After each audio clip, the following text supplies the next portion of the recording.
I'm like, baby, baby, baby. Tuesday! It's Tuesday. How's it going, Nerdfightastic? You guys are spectacular. Dave and Hillary didn't make videos this week.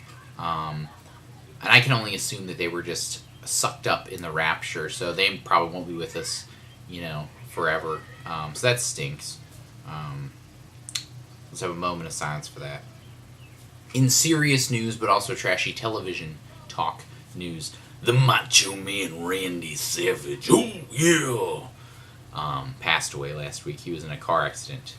It's also speculated that he had a heart attack that led to the car accident, so that's sad. In other trashy television TV talk news, I haven't watched that much trashy TV, but I did see this weird show about people that lived in the bayou on MTV, and it was like a reality show, and it was awful. Like, those people, man, they make Jersey Shore look classy. I never want to watch that show again, and I love trashy television, so I don't know.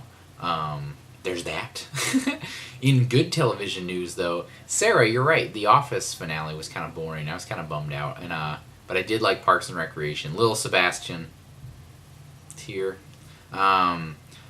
I think Parks and Recreation is really, really funny. It's a well-done show. And I guess you're right. I guess it's still sort of a mockumentary. I don't know. It just works. Like, their film style just works.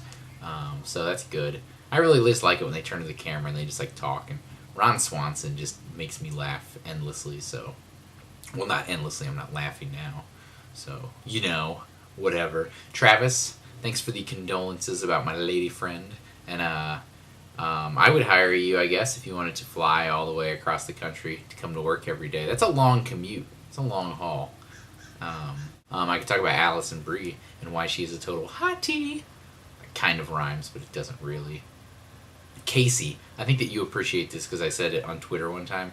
One time I was convinced that the phrase sexy like an F-150 rhymed. Like, in my mind it rhymed, but in real life it didn't rhyme. And I kept, saying it over and over to myself, how did I make that rhyme?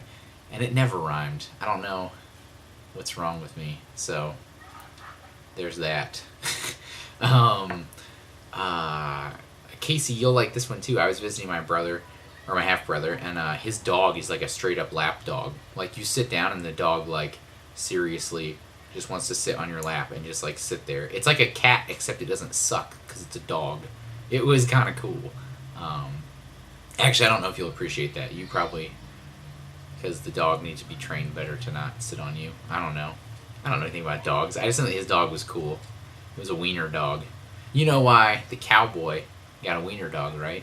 He wanted to get a long little doggy.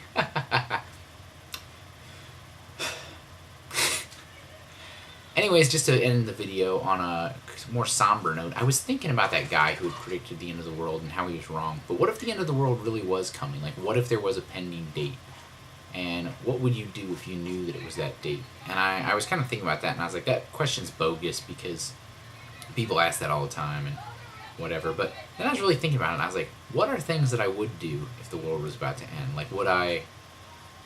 if I knew it was going to end, say, a year from now, would I, want to run a marathon, or would I want to try to write a book or something like that? And I was just like, why don't I approach life like that? Because technically, I could die at any second. I could have a heart attack while driving in a car and hit a tree, or I could get struck by lightning, or my computer could explode, or something like that. I could watch a vlog smoothie video and die of boredom. And I guess it's just interesting that I don't really approach life like that. I don't think, gosh, I better go get after it because I'm going to die soon. I just sort of, am very boring. I think that's something I need to work on. You can't hear this, but there's a freaking bee outside the window, right by the screen, and it's so annoying. Fun fact, you can kill bees with WD-40. I found that out. It's, toxic to them. It's cool. You can also lubricate things. Get your mind out of the gutter. You keep on rocking the free world.